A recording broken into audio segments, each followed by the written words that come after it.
Put it on. There we go.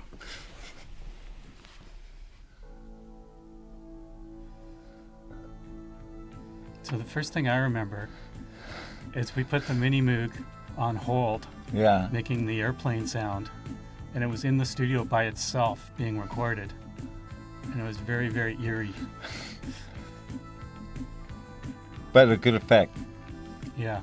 But because it was analog, it was always wavering, so it was giving its own performance. Oh, yeah. And we were all watching it record as if it was going to do something. I remember the Elka, the keyboard we found someplace that I used to do that riff. I think it was the Elka. And it was a piece of... It was like someone... I don't know how we got it. I think we bought it because it cost $80 or something. That's right. And didn't have a lot of control. It just did it Yeah. did. And that was recorded with you and Kevin Doyle as the engineer. And don't forget Jasper.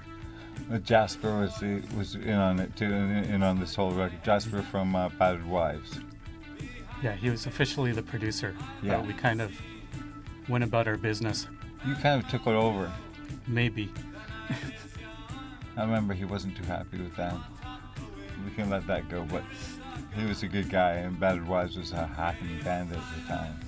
Yeah, we were also recording downtime, so I get phone calls from Kevin Doyle to come down to the studio at 2 o'clock in the morning to start doing overdubs or mixes. Really? I forgot about that. I wasn't there Yeah, for well, because there was all $300 an hour studios that no one could afford. Right. So it was everything was always done on downtime. There's a lot of war themes going on in this record. What was going on with you at the time? I think I was watching movies like Catch-22 and... Was that this particular song? Yes, it is actually. Yes, area? It's the Bombardier. Oh, right. And the guitar part was actually inspired by our drummer, Mike Bambrick. How? We were listening to a lot of Robert Fripp's band, League of Gentlemen. Oh, yes. And it had these kind of guitar parts on it. Yeah. Sort of quirky dance funk guitar. Yeah. So he was actually the one to tell me to play that. Oh, he was a big influence. There's a heavy guitar that I hated heavy guitar at the time, but Kevin asked me to play through a Marshall, and then he wanted a Les Paul, so they actually borrowed a Les Paul that Keith Richards had left behind. No way. Fantastic. Yeah. So you got to play Keith Richards' guitar on this. Is that for the power chords? Yeah. And notice on this album cover, there's you and me there. And here's John Hughes, who was managing us at the time.